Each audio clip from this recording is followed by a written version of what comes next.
small, intellectually, politically, and economically insignificant Africa. But is that really true? Now, here are the facts. Africa has a total area space larger than all of Europe, China, and the United States of America combined.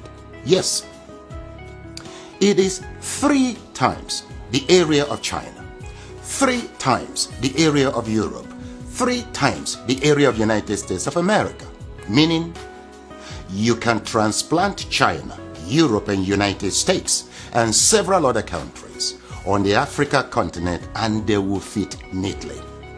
Africa is 30.5 million square kilometers and a youthful population of 1.3 billion inhabitants.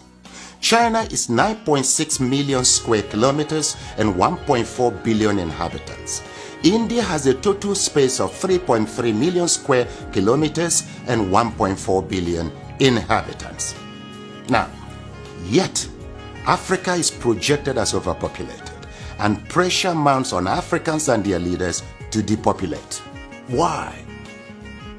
Why? Now, please note, Africa is home to 60% of the world's arable land, 90% of raw material reserve, 40% of gold reserve, 33% of diamond reserve, 95% of platinum reserve, and holds the largest bauxite reserves in the world. Of course, in addition to manganese, woods, uranium, crude oil, and others. Yet, the continent is touted as the poverty capital of the world and ripe for depopulation. The question is, why?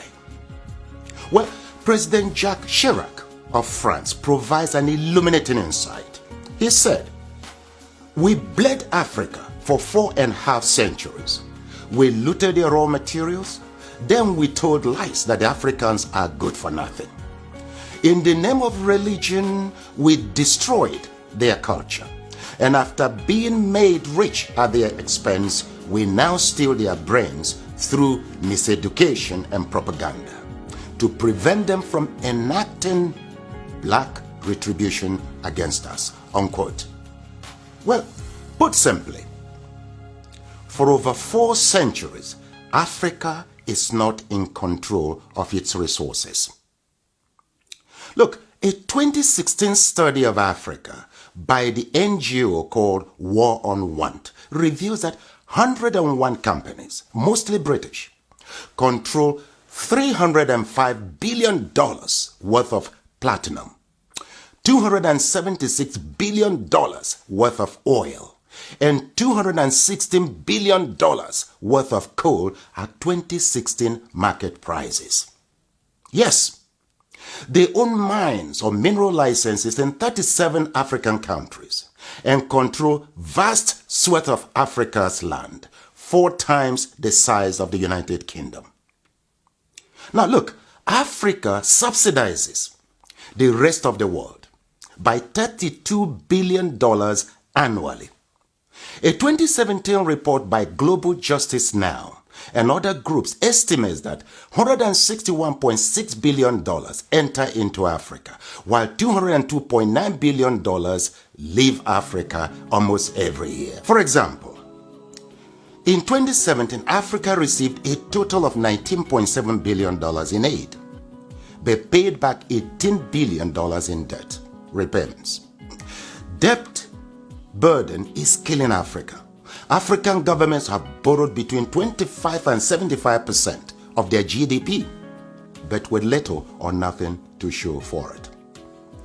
Africans in the diasporas remit not less than $32 billion annually, but multinational companies siphon $32.4 billion in profits and illicit financial outflows. Look, an estimated $29 billion are stolen via illegal logging, fishing, and poaching annually. How can any continent, country, or people accumulate and sustain wealth, growth, and prosperity with such statistics? That's a great question. Well, look, hopefully, now you know your Africa better. Edmund Mbiaka once wrote, "Peace of mind always comes with knowing who you truly are. where you currently stand, where you positively need to be, and strongly believing in its possibility. Africa needs to control its resources, no doubt. For productive, patriotic, and effective leadership, we need our best and ablest citizens with fortified character in local, state, and federal governments. This must be given utmost consideration in upcoming elections across Africa. Let me say it once more. Our problem is not the age of our leaders, but unfortified character. It is your responsibility to protect and defend your Africa. The starting point is to educate and transform the mindset of our leaders and peoples. Look, the least you can do is to assist with ensuring that this message reaches every African. Slavery destroyed us. Religion divided us. Ignorance controls us. And truth scares us. With these retrogressive forces, Africa will remain a dark continent. So we must renew our minds. Please share this video in support of my efforts at reconstructing Africa through mindset transformation. You see, together, we will reconstruct Africa and take charge of our destiny. For who controls Africa controls the world. I thank you.